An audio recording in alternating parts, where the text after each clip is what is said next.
Bonsoir Jennifer. Bonsoir David, bonsoir à tous. Alors, en quoi consiste exactement cette proposition, ce projet? Alors, il émane de Jean-Luc Laglaise, député MoDem de Haute-Garonne, qui propose de lutter contre la flambée des prix de l'immobilier et d'instaurer pour cela une nouvelle conception du droit de propriété. Alors comment? Eh bien en clair, lorsque l'on achèterait un bien immobilier, on achèterait le bâti, les murs de la maison, mais pas le terrain, qui lui aurait vocation à devenir public, nationalisé. Le terrain serait donc en dehors du marché, ce ne serait plus un bien comme un autre.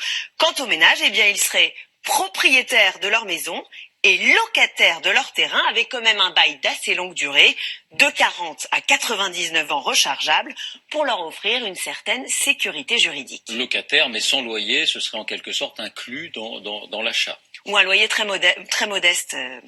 Ce dispositif concernerait en priorité les logements neufs construits en zone tendue, c'est-à-dire dans les agglomérations où la spéculation est la plus forte. Alors en quoi est-ce que cela ralentirait la hausse des prix de l'immobilier, Jennifer? Eh bien parce que le prix du foncier des terrains ne cesse d'augmenter depuis 2014. Cette courbe le montre.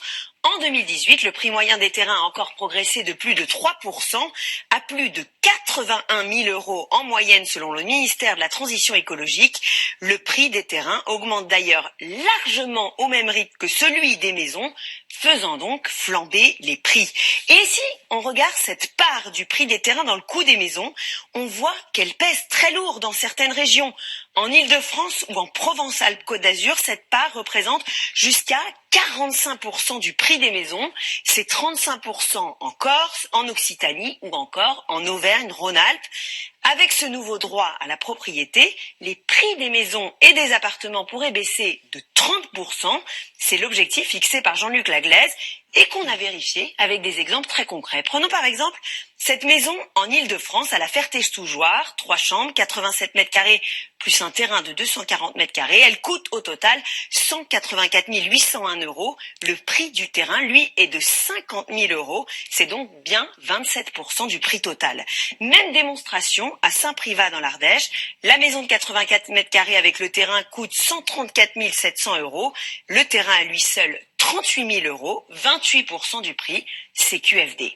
Mais au-delà de ça, cette nouvelle conception de la propriété pourrait faire baisser aussi la valeur des maisons elles-mêmes, puisque les propriétaires ne seraient plus propriétaires à 100% de leur domicile et de son emplacement, mais bénéficieraient en quelque sorte d'un droit d'usage pour l'occuper. Voilà, et on parle des maisons, mais ce serait la même chose pour les appartements. Quand on achète un appartement, on est propriétaire de son appartement, mais avec la copropriété, propriétaire d'une part du terrain sur lequel est construit l'immeuble. Est-ce que ça existe déjà, Jennifer? Oui, tout à fait. Ce nouveau droit de propriété existe déjà dans les pays anglo-saxons, où il est même répandu, et il existe à petite échelle aussi en France dans le logement social, grâce à un dispositif de la loi Allure, l'organisme foncier solidaire, qui dissocie donc bâti et foncier.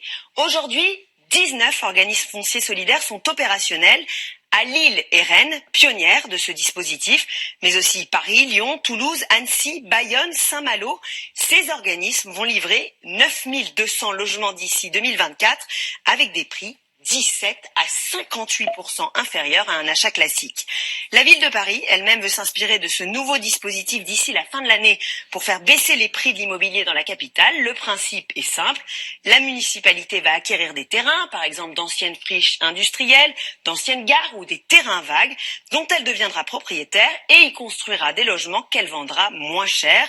Cela devrait permettre aux ménages les plus modestes d'acquérir des logements neufs dans la capitale entre 2 000 et 4 900 euros le mètre carré. Rappelons que les tarifs sont plutôt de 10 000 euros le mètre carré à Paris. Yann Brossa défend et soutient cette proposition. Écoutez-le.